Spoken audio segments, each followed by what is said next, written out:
I have been waiting 4 years for this movie. The excitement I had leading up to this movie, the finale of my favorite film series, was a feeling I haven't felt in a long time. But as the release date approached, I started to get less excited. Would this movie be as good as I hoped it would be? Could they end the series in a way that felt fulfilling? Would they have action scenes and cinematography that could top the previous 3 films?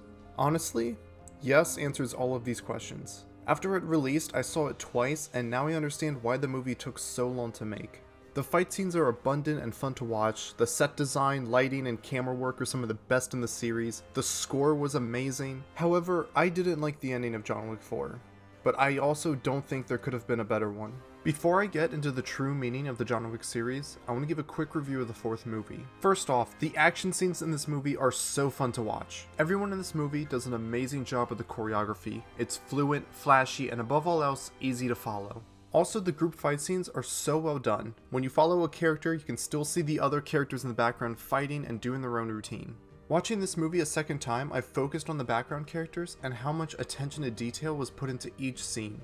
The action itself is pretty diverse, from the environments to the weapons, and especially to the characters. There's Akira who uses a bow, Mr. Nobody who uses more western style guns and is assisted by his dog, and my favorite side character, Kane, who is a blind assassin who is actually pretty grounded. He uses motion sensors to make sounds so he knows where to shoot, and my favorite part is how he overshoots because he never knows if he actually hit his target or not. The cinematography in this film holds up to the other movies as well.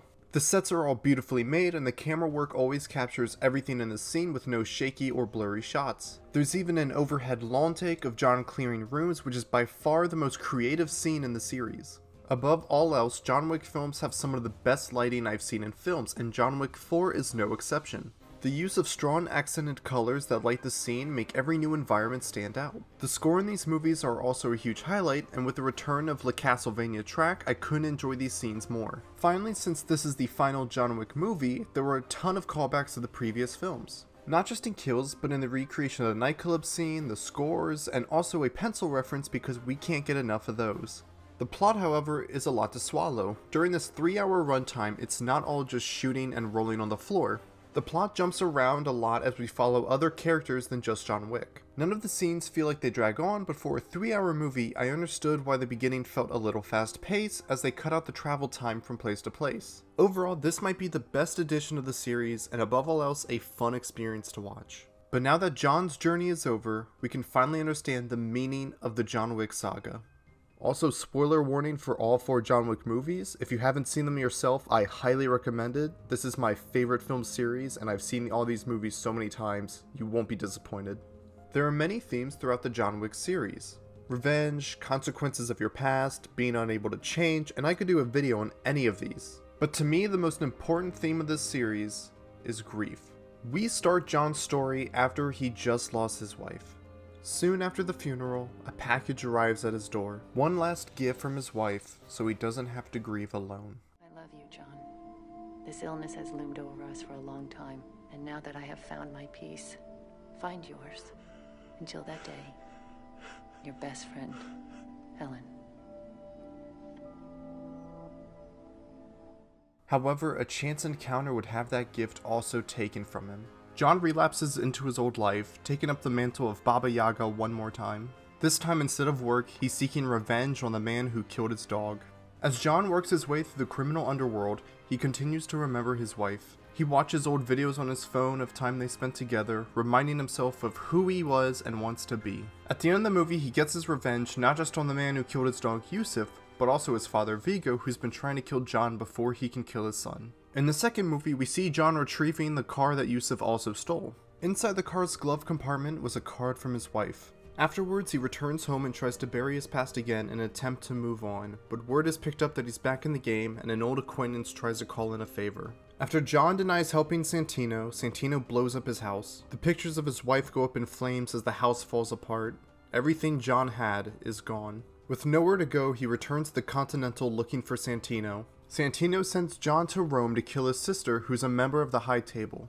John succeeds in his contract, but during the shootouts and fighting, his phone was broken. The videos of his wife, gone. John continues to slowly lose everything he has to remember her by. Santino tries to have John killed for being a loose end, and once again John is looking for revenge. This time not for the love of his wife, but for taking his chances to live a normal life once again. A life to grieve in peace. He was already back. Well, he came back for love, not for you. He owed me. I had every right. And now, he's coming again. John eventually kills Santino, but on continental ground, forcing him to become excommunicated. This is where the third movie begins. John is now a wanted man and is trying one last attempt to keep his life. He seeks out the one above the table to bargain for his life. John wants to live for the memory of his wife, but at the cost of his ring finger and wedding ring. Winston convinces John to stand up against the high table, and after a betrayal, he realizes that the only way out is to fight the high table and kill anyone who tries to stop him.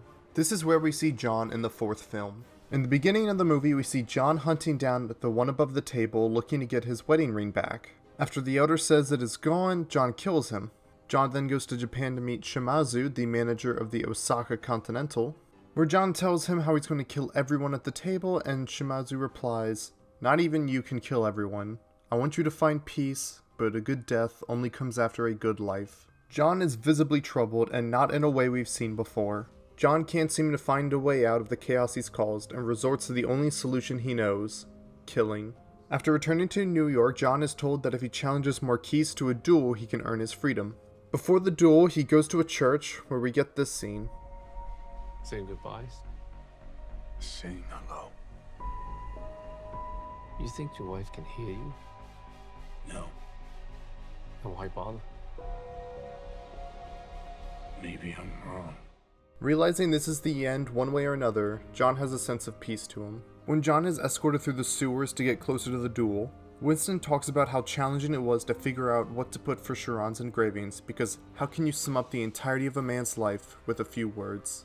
In the end, he chose a friend, because that's what he was above all else. John then says how he wants his engraving to say, "loving husband," because that's what he wants to be remembered as. During the duel, John says, "Those who cling to life die, and those who cling to death live," showing the only way for him to move on is to let go. After killing Marquise in the duel, John dies from his blood loss, and before he collapses, sees his wife Helen one more time. We see John go through each stage of grief, from avenging his dog, which symbolized hope that he could mourn, to getting revenge on Santino for destroying his home and trying to kill him. We see him bargain for his life in hopes to remember his wife. We see him without hope for a way out, and when it's all over, we see him accept his fate, finally at peace. Marquise says there are people with something to live for, something to die for, or something to kill for. John has none of these things. He is a ghost looking for a graveyard. Someone who wanders aimlessly, unable to move on, until John was able to let go and accept his life and in turn his death. I said at the start that I didn't like the ending because I wanted John to succeed and get out. I wanted him to have peace and a life he wanted. However, the only peace he could have was in death. And nothing could give him more peace than the sight of his wife one more time. Thank you all for watching. If my voice sounded off at times, it's because my allergies have been killing me all week. If you liked the video, check out my other video essays, and let me know what you thought the meaning of John's story was. Anyways, thank you all for watching, and I hope you enjoy the rest of your day.